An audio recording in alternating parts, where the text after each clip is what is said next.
अफशा, मेरी जान, नाश्ता तैयार कर दिया है, कर लेना, मैं जा रहा हूं। और हाँ, आज तुम्हारे लिए गिफ्ट लेकर आऊंगा। रात को सारिम घर आया, हाथ में एक गुलाब का फूल था।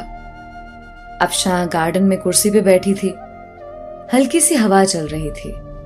शाम का वक्त था, हल्की सी रोशनी थी। सारिम घुटने के बल बैठ गया, गुलाब का फूल अफशा को दिया, मुस्कुराते हुए कहने लगा, हैप्पी बर्थडे अफशा।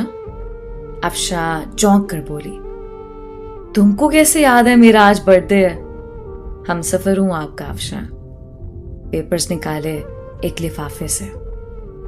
अफशा का हाथ पकड़कर कहने लगा, जानती हो ये पेपर्स किस चीज के हैं? अफशा का दिल धड़कने लगा। क्या है ये सारिम? यह हम दोनों की खुशी है अफशा। बताओ सारिम, ये क्या है? वो प्यार भरे लहजे में बोला, ये हमारे नए घर के पेपर्स हैं। मैंने नया घर लिया है और तुम्हारे नाम किया है। अफशा को यकीन नहीं हो रहा था। अफशा ने देखा, नया घर, वो भी मेरे नाम। अफशा कुर्सी पे बैठ गई, आंखों में आंसू आ गए। सारिम, इतनी मोहब्बत। सारिम की आंख से पहली बार आंसू छलका था। सारिम ने कांपती हुई आवाज में कहा, अफशा, एक चीज मांगू? अफशा ने हाँ में सर हिला दिया। अफशा, हमेशा खुश रहना। जानती हो, तुम परी सी हो, मासूम सी, बहुत प्यारी हो तुम। मैं बहुत खुश नसीब हूं, तुम जैसी हमसफर मिली मुझे। अफशा, हमारी शादी को 2 साल गुजर गए, लेकिन हमने कभी एक दूसरे को सीने से नहीं लगाया। मुझे आज सीने से लगा लो ना। अफशा ने ना चाहते हुए आज सारिम को सीने से लगा लिया। सारिम जोर से सीने से लगा, रोते हुए कहने लगा, ये बाहें, क्या पता फिर नसीब हो ना हो। इतना कहकर सारिम कमरे में चला गया। अफशा को समझ नहीं आ रहा था कि क्या करे।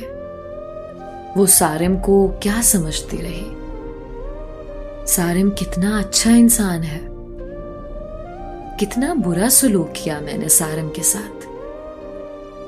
अफशा का दिल चाह रहा था कि सारिम की बाहों में समा जाए।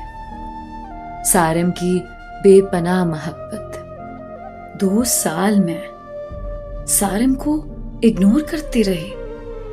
सारिम फिर भी मुझे चाहता रहा। रात भर अफशा ख्वाब देखती रही, कल सारिम के लिए नाश्ता खुद बनाऊंगी, सारिम को अब दुनिया की हर खुशी दूंगी, सारिम को अब कभी उदास ना होने दूंगी। रात बीत गई। अफशा उठी, नाश्ता तैयार किया, बहुत खुश थी। शावर लिया, सारिम के उठने का इंतजार करने लगी। काफी टाइम गुजर गया, सारिम ना उठा। अफशा कमरे में गई, मोहब्बत से आवाज देने लगी, सारिम उठ जाए, मैंने आज आपके लिए नाश्ता तैयार किया है। सारिम करवट लिए सो रहा था।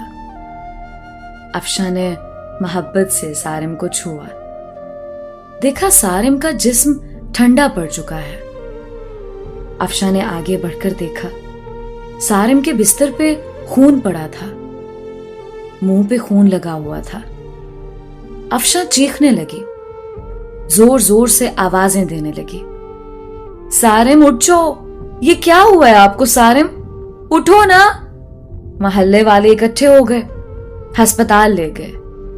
डॉक्टर ने चेक किया और बोला, मैंने कहा था इसे अपना ख्याल रखो, अपना इलाज करवाओ, किसी को साथ लेकर आओ, लेकिन शायद ये जीना नहीं चाहता था। अफशा ने रोते हुए कहा, क्या था सारिम को? डॉक्टर ने एक आह भरी और कहने लगा, सारिम को पिछले 1.5 साल से ब्लड कैंसर था। शायद उसका ख्याल रखने वाला कोई नहीं था। मुझे अक्सर कहता था, डॉक्टर साहब, मैं किसके लिए जीऊं? कोई है ही नहीं जो मुझे अपना कह सके। मेरे घर में मेरा इंतजार करने वाला कोई नहीं है।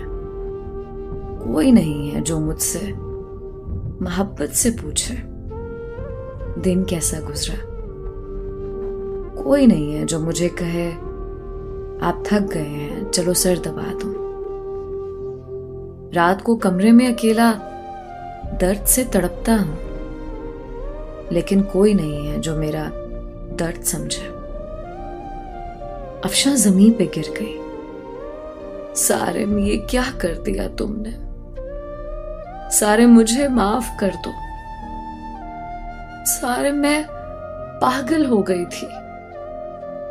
सारिम, ना जाओ मुझे छोड़कर। सारिम, मैं मर जाऊंगी तुम्हारे बिना। सारिम की लाश सामने पड़ी थी, जो जिंदगी में अफशा की मोहब्बत को तरसता रहा। अफशा सारिम के चेहरे को हाथों में लिए चीख चीख कर रो रही थी, लेकिन शायद अब मोहब्बत का वक्त खत्म हो चुका था। सारिम हमेशा के लिए आजाद कर गया था अफशा को। दोस्तों, किसी के जज्बात से मत खेलो। किसी को इतना ना सताओ कि वो मर जाए। अपने हम सफर को सीने से लगाकर एक दूसरे को गाली देने की बजाय एक दूसरे को चूम लो। अना में मोहब्बत के लम्हों को ना जला देना। छोटी सी जिंदगी है, ना जाने कब बिछड़ जाए, कब मौत आ घेरे। मोहब्बत बांटते रहो। किसी के मरने के बाद पछतावे से अच्छा है किसी को जिंदगी में ही सीने से लगा लो।